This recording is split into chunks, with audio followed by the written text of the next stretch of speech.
Cinema ಯಾವುದು ಅನ್ನೋದು ಪ್ರೇಕ್ಷಕರ ಒಂದು ಕುತೂಹಲ. ನೆಕ್ಸ್ಟು ಯಾವ್ಯಾವುದು ಸಿನಿಮಾಗಳು ಕೈಲಿದೆ ಸರ್ ಈಗ? ಯಾವ ರೀತಿ ತಯಾರಿ ನಡೀತಾ ಇದೆ? ಹೇಳ್ತಾನೆ ಇದ್ದೀನಲ್ಲ, ಈಗ ದಿಗ್ದರ್ಶಕ ಆಲ್ಮೋಸ್ಟ್ ಆಲ್ ರೆಡಿ ಇದೆ. ಅದು ಈಗ ಸಿದ್ಧವಾಗಿದೆ, ಇನ್ನೇನು ರಿಲೀಸ್ ಮಾಡ್ತಾ ಇದ್ದಾರೆ. ಡೇಟ್ ನೋಡಿಕೊಂಡು ನಿರ್ಮಾಪಕರು ಅದನ್ನ ಬಿಡುಗಡೆ ಮಾಡ್ತಾ ಇದ್ದಾರೆ. ಇನ್ನು ನನ್ನ ಅವತ್ತು ಏನು ಉತ್ತಮ ನಡೀತು ಅವತ್ತು ಒಂದು ಮುಹೂರ್ತ ಕೂಡ ಸಿನಿಮಾ ಆಗಿದೆ, ಭಾಗ್ಯವಂತ ಅನ್ನುವಂಥದ್ದು. ನಮ್ಮ ತುಂಬ ಫೇಮಸ್ ಸಿನಿಮಾ ಡೈರೆಕ್ಟರ್ ಪಣಿ ರಾಮಚಂದ್ರ ಅವ್ರ ಟೀಮ್ ಅದು. ಆ ಟೀಮು ಅದು ಭಾಗ್ಯವಂತ ಅನ್ನುವಂಥ ಒಂದು ಸಿನಿಮಾ ಮಾಡ್ತಾ ಇದ್ದಾರೆ. ಅದಾದರೆ ಈಗ ನೆಕ್ಸ್ಟು ಪಾಳೆಗೆರೆ ಅನ್ನುವಂಥ ಒಂದು ಸಿನಿಮಾನು ಕೂಡ ಸ್ಟಾರ್ಟ್ ಮಾಡ್ತಾ ಇದೆ, ನಡೀತಾ ಇದೆ. ಆಲ್ಮೋಸ್ಟ್ ಆಲ್ ಸ್ಟಾರ್ಟ್ ಆಗಿದೆ ಶೂಟಿಂಗ್. ಸೊ ಅದ್ಭುತವಾಗಿ ಬರ್ತಾ ಇದೆ ಎರಡು. ಈಗ ರಿಲೀಸ್ಗೆ ಯಾವುದು ರೆಡಿ ಇದೆ ಸರ್? ಈಗ ದಿಗ್ದರ್ಶಕ ಯಾವ ಒಂದು ಬ್ಯಾಕ್ಗ್ರೌಂಡಲ್ಲಿದೆ, ಥೀಮಲ್ಲಿದೆ, ಅದರ ಕಾನ್ಸೆಪ್ಟ್? ಅದು ನನ್ನ ಪಾತ್ರ ಬಂದು ಪೊಲೀಸ್ ಆಫೀಸರ್ ಕ್ಯಾರೆಕ್ಟರ್ ಅದರಲ್ಲಿ.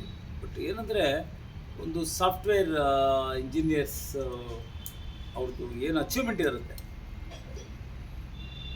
ಅದು ಒಂದು ಮಾದರಿಯಾಗಿರಬೇಕಷ್ಟೇ ದೇಶಕ್ಕೆ. ಅದರಿಂದ ಒಂದು ಸೊಸೈಟಿಗೆ, ಸಮಾಜಕ್ಕೆ ಅಥವಾ ಏನಾದರೂ ಅನ್ನೋದು ಡಿಮೆರಿಟ್ಸ್ ಆಗಬಾರ್ದು, ಏನು ಮೆರಿಟ್ಸ್ ಇರಬೇಕು. ಆ ರೀತಿ ಒಂದು ಕಥೆ ಇದೆ ಅದು. ಅದು ಇದೆಲ್ಲದಕ್ಕಿಂತ ಹೆಚ್ಚಾಗಿ ಕರ್ನಾಟಕ ಪೊಲೀಸ್ ಅಂದರೆ ಇಂಡಿಯಾದಲ್ಲಿ ಒಂದು ರೆಸ್ಪೆಕ್ಟ್ ಇದೆ, ಬೆಲೆ ಇದೆ, ನಂಬಿಕೆಗೆ ಅರ್ಹರು ಅಂತಿದೆ. ದಿಗ್ದರ್ಶಕದಿಂದ ಸಮಾಜಕ್ಕೆ ಒಂದು ಮೆಸೇಜ್ ಏನಾದರೂ ಕೊಡೋ ಥರ ಇದೆ. ಹೌದು, ಅದನ್ನೇ ಹೇಳ್ತಾ ಇರೋದು. ನಮ್ಮ ಪೊಲೀಸವರು ಈ ರಾಜ್ಯದಲ್ಲಿ, ಕರ್ನಾಟಕ ರಾಜ್ಯ ಪೊಲೀಸವರು ಇಡೀ ದೇಶದಲ್ಲಿ ಮಾದರಿ ಪೊಲೀಸ್ ಅಂತೇಳಿ ಅವಾಗವಾಗ ಹೆಸರು ತೊಗೊಳ್ತಾನೆ ಇರ್ತಾರೆ. ಅನೇಕ ಉದಾಹರಣೆಗಳಿದೆ ನಮ್ಮಲ್ಲಿ. ಒಳ್ಳೊಳ್ಳೆ ಆಫೀಸರ್ಸ್ಗಳು, ಸಾಂಗ್ಲಿಯನ್ನ ಇರ್ಬೋದು, ಕೆಂಪಯ್ಯ ಅವರು ಇರ್ಬೋದು, ಒಳ್ಳೊಳ್ಳೆ ಅಧಿಕಾರಿಗಳು. ಇವಾಗ ನಮ್ಮ BJPಗೆ ಸೇರಿದಂಥ ಪೊಲೀಸ್ ಆಫೀಸರ್ ಅಣ್ಣಮಲೆ ಎಲ್ಲ ಒಳ್ಳೊಳ್ಳೆ ಆಫೀಸರ್ಸ್, ಪೊಲೀಸ್ ಆಫೀಸರ್. ಸರ್, ಈಗ IPS ಸಾಂಗ್ಲಿಯನ್ನ ಅಂತಂದರೆ ಶಂಕರ್ನಾಗ್ ಅವ್ರದ್ದು ಮುಖ ನೆನಪಾಗುತ್ತೆ ನಮಗೆ. ನಿಮ್ಮ ದಿಗ್ದರ್ಶಕ ಆ ಹೆಸರಿಂದ ಒಂದು ಪೊಲೀಸ್ದು ರೆಕಗ್ನೈಸ್ ಆಗ್ಬೋದಾ? ಖಂಡಿತ. ಏಕೆಂದರೆ ಪ್ರಧಾನವಾಗಿರೋದು ಇಲ್ಲಿ ಸಬ್ಜೆಕ್ಟು ಪೊಲೀಸೇ ಮೇಯ್ನ್. ಪೊಲೀಸರ ಕರ್ತವ್ಯ ಮತ್ತು ಕೌಟುಂಬಿಕ ಅವ್ರದ್ದು ಏನು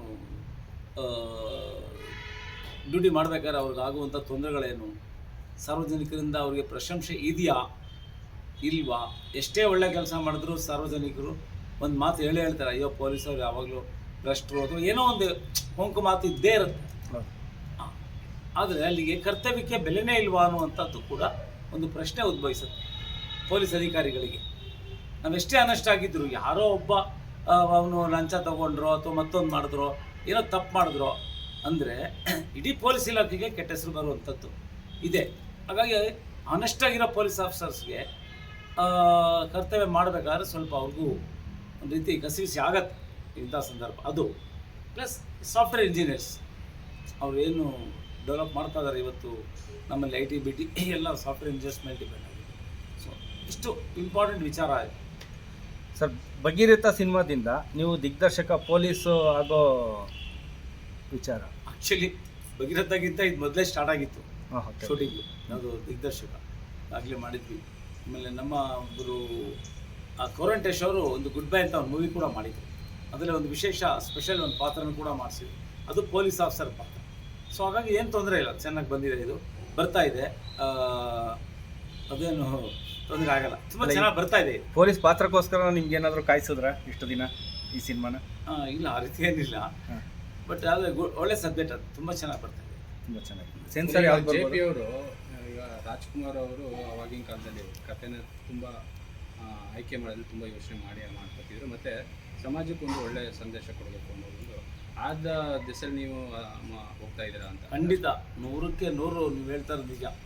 ನಾನು ಎಷ್ಟೇ ಕತೆ ಕೇಳಿದ್ರು ಕೂಡ ಅಟ್ಲೀಸ್ಟ್ ಒಂದು ಸಿನಿಮಾ ವೆರಿ ಪವರ್ಫುಲ್ ಮೀಡಿಯಾ, ಮಾಧ್ಯಮ ಸಿನಿಮಾ ಅನ್ನುವಂಥದ್ದು.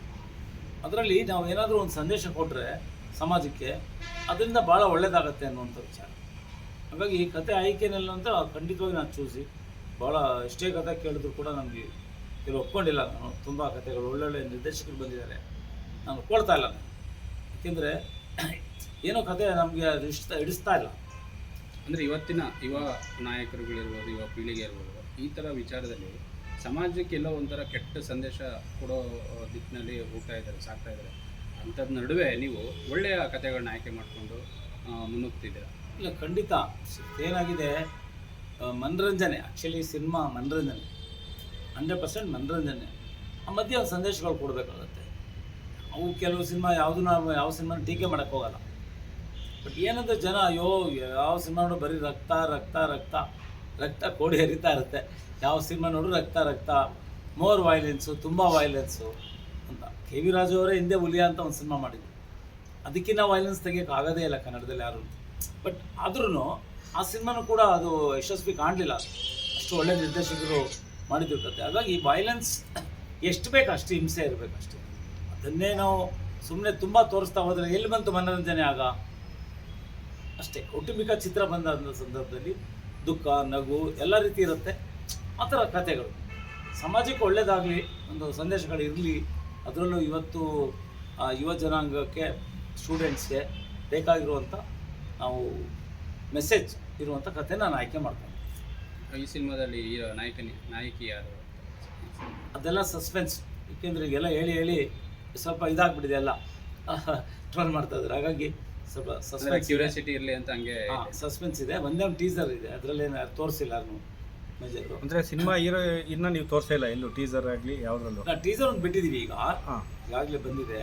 ಅದರಲ್ಲಿ ಎಲ್ಲ ಕಲಾವಿದರದ್ದು ತೋರಿಸಿಲ್ಲ, ಓಕೆ, ಎಲ್ಲ ಕೆಲವ್ರದ್ದು ಮಾತ್ರ ತೋರಿಸಿದ್ದೀವಿ. ನಮ್ಮ ಪವನ್ ಶೆಟ್ಟಿ ಅಂತೇಳಿ ಇಂಟರ್ನ್ಯಾಷನಲ್ ಬಾಡಿ ಬಿಲ್ಡರ್, ಅವರು ಕೂಡ ಮಾಡಿದ್ದಾರೆ, ಇದರಲ್ಲಿ ನೆಗೆಟಿವ್ ಕ್ಯಾರೆಕ್ಟರ್ ಮಾಡಿದ್ದಾರೆ, ಅವರಿದ್ದಾರೆ. ಬಟ್ ಹೀರೋಯಿನ್ಸ್ ಎಲ್ಲ ಒಂದು 6 ಜನ ಇದ್ದಾರೆ. ಅವರೆಲ್ಲ ನಾನು ನಿಮ್ಗೆ ಹೇಳಲ್ಲ ಅಂತ. ಅವರೆಲ್ಲರೂ ಯಾವಾಗ ರಿಲೀಸ್ ಮಾಡ್ಬೋದು ನೀವು? 6 ಜನ ಇದ್ದಾರೆ. ಕನ್ನಡದವ್ರು 2 ಇದ್ದಾರೆ, ಔಟ್ ಆಫ್ ಕನ್ನಡ 4 ಜನ ಇದ್ದಾರೆ. ಅಂದರೆ ರವಿಚಂದ್ರನ್ನ ಮೀರ್ಸೋವಂಥ ಅಲ್ಲ, ಅವ್ರು ನನಗೆ ನೇರವಾಗಿ ಹೀರೋಯಿನ್ಗಳಲ್ಲ, ಸಿನಿಮಾದಲ್ಲಿ ಹೀರೋಯಿನ್ಸ್ ಇದ್ದಾರೆ. ಅಲ್ಲ, ಅವರೆಲ್ಲರೂ ಯಾವಾಗ ರಿವೀಲ್ ಮಾಡ್ಬೋದು ನೀವು? ಅದು ಈಗ trailer and audio release very short, ಶೀಘ್ರದಲ್ಲೇ ಮಾಡ್ತಾ ಇದ್ದೀವಿ. ಆ ಟೈಮಲ್ಲಿ ಎಲ್ಲ ನಾವು ಹೇಳ್ಬಿಡ್ತೀವಿ ಖಂಡಿತವಾಗಿ. ಈ ಭಗೀರಥ 200 days ದಿಗ್ದರ್ಶಕ ಎಷ್ಟು ದಿನಗಳು ಇಲ್ಲ ಮೀರ್ಸತ್ತೆ, ಭಗೀರಥನ ಮೀರ್ಸತ್ತೆ. ನಾನು ಅವತ್ತೇ ಹೇಳಿದ್ದೀನಿ ಲಾಸ್ಟ್ ಸಂದರ್ಶನದಲ್ಲಿ, ಭಗೀರಥಗಿಂತನೂ ಕೂಡ ಇದು ಚೆನ್ನಾಗಿದೆ ಇದು ದಿಗ್ದರ್ಶಕ ಅಂತ. ಯಾಕೆಂದ್ರೆ ಆ ರೇಂಜ್ ಇದೆ, ಔಟ್ ಆಫ್ ಕಂಟ್ರಿ ಶೂಟಿಂಗ್ ಎಲ್ಲ ಮಾಡಿರೋದು, ಕತೆ ಅಲ್ಲೇ ರನ್ ಆಗುತ್ತೆ ಬೇರೆ ದೇಶದಲ್ಲಿ, ಇಷ್ಟ ಆಗುತ್ತೆ. ಬಂಗಾರದ ಮನುಷ್ಯ ಥರ ಇದು ರೆಕಾರ್ಡ್ ಬ್ರೇಕ್ ಮಾಡುತ್ತೆ ಅನ್ನೋ ಥರ ಇಲ್ಲ, ಯಾವುದೇ ಬೇರೆ ಸಿನಿಮಾ ನಾವು ಹೋಲಿಕೆ ಮಾಡ್ಕೋಬಾರ್ದು. ಅವರೆಲ್ಲ ಮೇರು ನಟರು, ರಾಜ್ಕುಮಾರ್ ಅವರು ಬೇರೆ ಸಿನಿಮಾ ಆ ಒಂದು ನಮ್ಮ ಸಿನಿಮಾ. ಬಟ್ ಓಡುತ್ತೆ, ಖಂಡಿತವಾಗಿ ಓಡುತ್ತೆ. ವಿಭಿನ್ನವಾದಂಥ ಕಥೆ ಇರೋದ್ರಿಂದ ಯೂತ್ಸ್ ಸ್ಟೂಡೆಂಟ್ಸ್ಗೆಲ್ಲ ತುಂಬ ಇಷ್ಟ ಆಗುತ್ತೆ. ಇದು ಸಾಫ್ಟ್ವೇರ್ ಇಂಜಿನಿಯರ್ಸ್ದೇ ಕತೆ, ಇದು ಪೊಲೀಸ್ ಅವ್ರದ್ದು ಮನೆ ಕತೆ. ಹಾಗಾಗಿ ಸೊ ಮೋಸ್ಟ್ ಪ್ರಾಬ್ಲಿ ನನಗನ್ಸುತ್ತೆ ಎಲ್ಲ ಪೊಲೀಸ್ ಅವರು ಇದನ್ನು ನೋಡ್ತಾರೆ ಅನ್ನುವಂಥ ವಿಶ್ವಾಸ ಇದೆ ನನಗೆ. ಸಾಫ್ಟ್ವೇರ್ ಇಂಜಿನಿಯರ್ಸು ಅಷ್ಟೇ, ಯಾಕೆಂದರೆ ಅವ್ರದ್ದೇ ಕತೆ. ಸರ್, ಈಗ ಪೊಲೀಸ್ನವ್ರು ನೋಡ್ತಾರೆ ಅಂತ ಹೇಳಿದ್ರೆ, ಪೊಲೀಸ್ನವ್ರಿಗೆ ಆಗಿ ನೀವೇನಾದ್ರು ವಿಶೇಷವಾಗಿ ಅವ್ರಿಗೇನೆ ಒಂದು ಏನಾದ್ರು ಶೋ ಇಟ್ಟಿದ್ದೀರಾ, ಮಾಡ್ತೀರಾ? ಅಂದರೆ ನಿರ್ಮಾಪಕರು ಮಾಡ್ಬೋದು, ಮೋಸ್ಟ್ಲಿ ಒಂದು ಶೋ ಕೊಡ್ಬೋದು. ಈ ಸಿನಿಮಾನ ಪೊಲೀಸರು ಆಫೀಸರ್ಸ್ಗೆ ಡೆಡಿಕೇಟ್ ಮಾಡ್ತಾ ಇದ್ದಾರೆ ಸಿನಿಮಾ. ಖಂಡಿತ ಖಂಡಿತ ಖಂಡಿತ. ಯಾಕೆಂದರೆ ಅವರು ಈಗ ಆರ್ಮಿನಲ್ಲಿ ದೇಶ ಕಾಯಲಿಕ್ಕೆ ಎಷ್ಟು ಜನ ಯೋಧರು ಇದ್ದಾರೆ, ಅವ್ರದ್ದು ದೇಶದ ಸುತ್ತ, ದೇಶದ ಹೊರಗಡೆ. ಆದರೆ ನಮ್ಮ ಜೊತೆಲೇ ಇದ್ದು ನಮ್ಮವರೇ ಪೊಲೀಸವರು, ಅವರು they are also equal to ಆರ್ಮಿನೇ. ಸೊ ಅವರು ಕೂಡ ಎಷ್ಟೋ ಜನ, ಇವಾಗ ನೋಡಿ ವೀರಪ್ಪನ ಕೇಸಲ್ಲಿ ಎಷ್ಟು ಜನ ಪ್ರಾಣ ತ್ಯಾಗ ಮಾಡಿದ್ರು ಪೊಲೀಸ್ ಅಧಿಕಾರಿಗಳು.